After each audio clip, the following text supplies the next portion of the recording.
اور قرآن مجید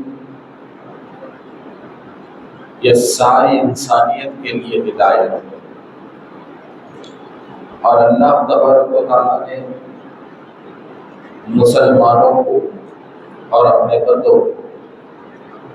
قرآن کے ذریعے اور قرآن کی نسبت سے جو عزت بخشی ہے، کسی اور ذریعے سے پروردگار عالم نے ایسی عزت مسلمانوں کو نہیں بخشی۔ تو قرآن ایک مسلمان کے لیے جن کا سکون بھی ہے، زندگی گزارنے کا ذریعہ بھی ہے، اور زمانے کو پہچاننے کی بہترین دوربین یہ قرآن ہے۔ قرآن جس میں اللہ نے اپنوں کو بھی پہچان رکھی، غیروں کی بھی پہچان رکھی۔ قرآن جس میں اللہ تبارک و تعالیٰ نے زندگی کے اصول رکھے، بندگی کے حقوق اللہ تبارک و تعالیٰ نے رکھا، اور اس میں اللہ تبارک و تعالیٰ نے ایک بندے کے لیے عزت بھی رکھا، تدبیر بھی رکھا، علم بھی رکھا، فہم بھی رکھا، فراست بھی رکھا۔ تو گویا میرے دوستو، قرآن ایک مسلمان کے لیے ایک عظیم ہتھیار بھی ہے، اور ایک استاد بھی ہے، اور ایک معلم بھی ہے۔ اور آج کے زمانے میں مسلمانوں کی تباہی، بے عزتی کا سب سے بڑا اور سب سے اہم سبب یہی ہے کہ مسلمان قرآن سے بہت دور ہے، قرآن سے بہت دور ہے۔ بلکہ یہ بات کہنے میں غلط نہیں ہوگی کہ لوگوں کو مسجد کے کمیٹیوں کا تو بہت شوق ہے، زندگی میں جیسا ہی بڑھاپا آ جائے مسجد کا صدر بننا، مسجد کا معتمد بننا اور مسجد کے اراکین بننے کا تو ان لوگوں کو بہت شوق رہتا ہے۔ مگر مسلمان آج کل اتنی بری قسمت میں چل رہے ہیں کہ جو مسجد کمیٹی کے ذمہ دار ہوتے ہیں ان کو تک قرآن پڑھنے نہیں آتا، ان کو تک قرآن پڑھنے نہیں آتا۔ تو آپ بتائیے کہ جو انسان کو قرآن تک پڑھنے نہیں آتا، ایسے انسان مسجد کمیٹیوں کے ذمہ دار بن رہے ہیں، تو بات یہی سمجھ میں آئے گی کہ جس بندے کو اللہ کا کلام پڑھنے نہیں آئے تو وہ اللہ کے گھر میں اللہ کے اصولوں کو نہیں چلائے گا، بلکہ اپنی دادا گیری اور اپنی غنڈہ گردی کو چلائے گا۔ اور مساجد کمیٹی کا تقریباً یہی حال ہے کہ مساجد کمیٹی میں تقریباً مساجد کمیٹی میں سوائے ظلم کے کوئی اور چیز نہیں چل رہی ہے۔ وہ اس لیے کہ مساجد کمیٹیاں نہ تو اسلام سے واقف ہیں، نہ تو شریعت سے واقف ہیں، نہ تو قرآن سے واقف ہیں۔ ان کی نظر میں امام اور مؤذن سوائے نوکر کے کچھ نہیں ہے، اور مسجد کی اہمیت ان کے پاس ایک فنکشن ہال کے علاوہ کوئی اور اہمیت ان کے پاس نہیں ہے۔ تو حضرات محترم، تو ایک بات یاد رکھیے کہ قرآن سے ہم دور ہو گئے تو سمجھ لو غیرت ہم میں مر گئی، قرآن سے ہم دور ہو گئے تو سمجھ لو حیا ہم میں مر گئی، قرآن سے ہم دور ہو گئے تو سمجھو کہ شرم ہم سے مر گئی، اور قرآن سے ہم دور ہو گئے تو سمجھو دین ہم سے مر گیا۔ تو ایک مسلمان کے لیے سب سے اہم اور انتہائی ضروری بات یہ ہے کہ وہ قرآن کو سیکھے اور اپنے پورے گھر کو قرآن سکھائے، اپنے پورے گھر کو قرآن سکھائے۔ اس لیے کہ ایک انسان کو اس کی عزت جتنی پیاری ہے،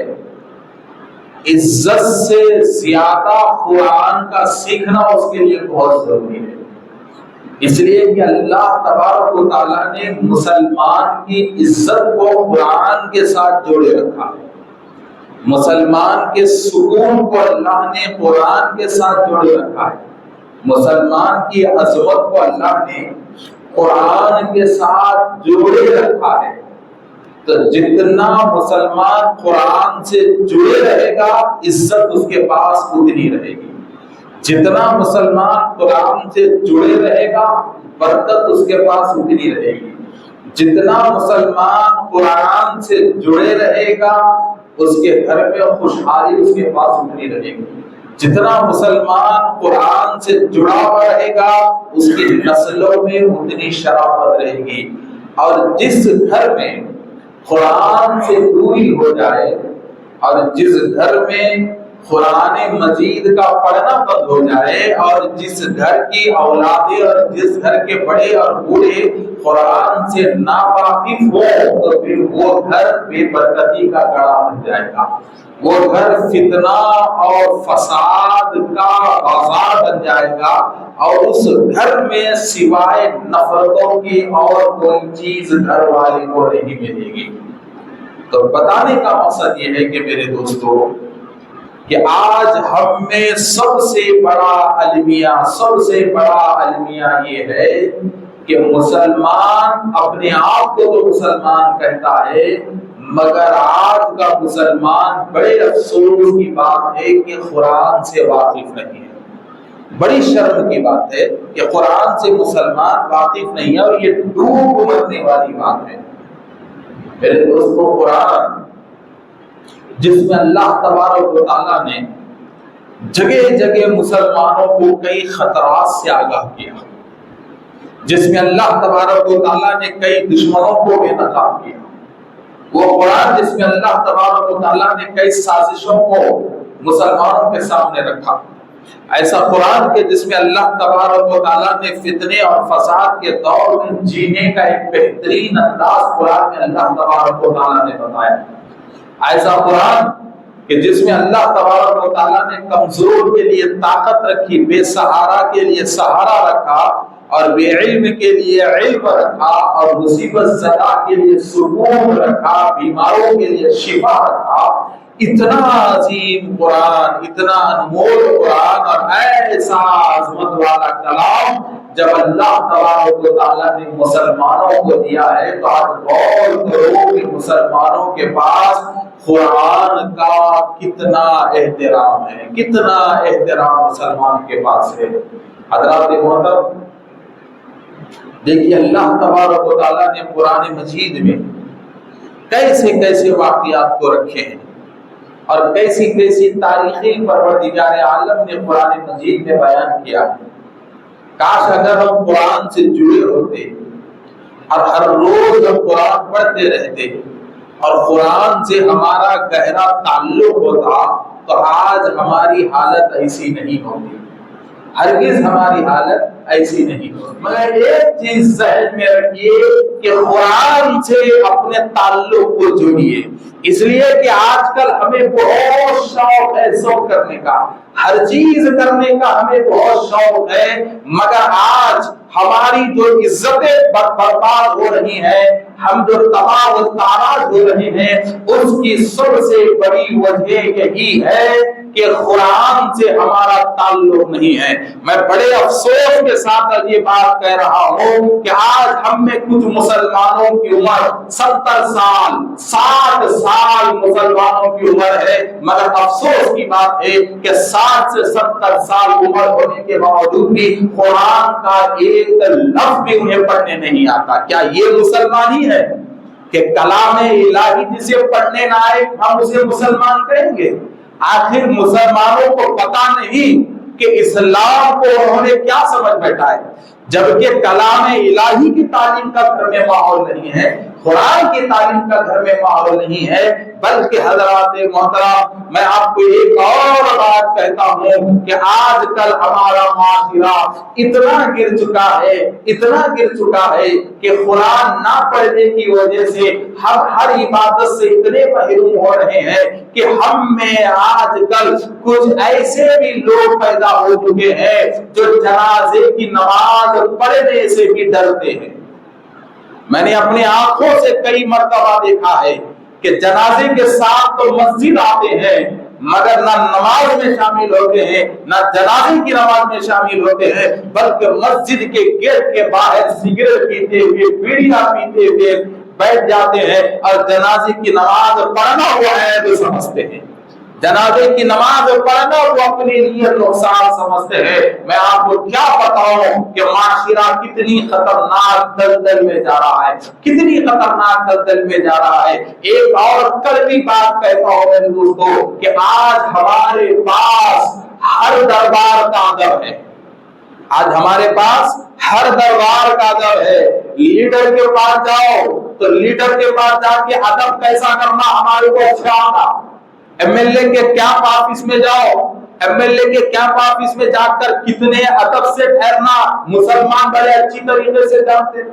کلکٹر کے پاس جاؤ، کلکٹر کے پاس جا کر کتنے ادب سے ٹھہرنا یہ مسلمان سے بہتر کوئی نہیں جانتا۔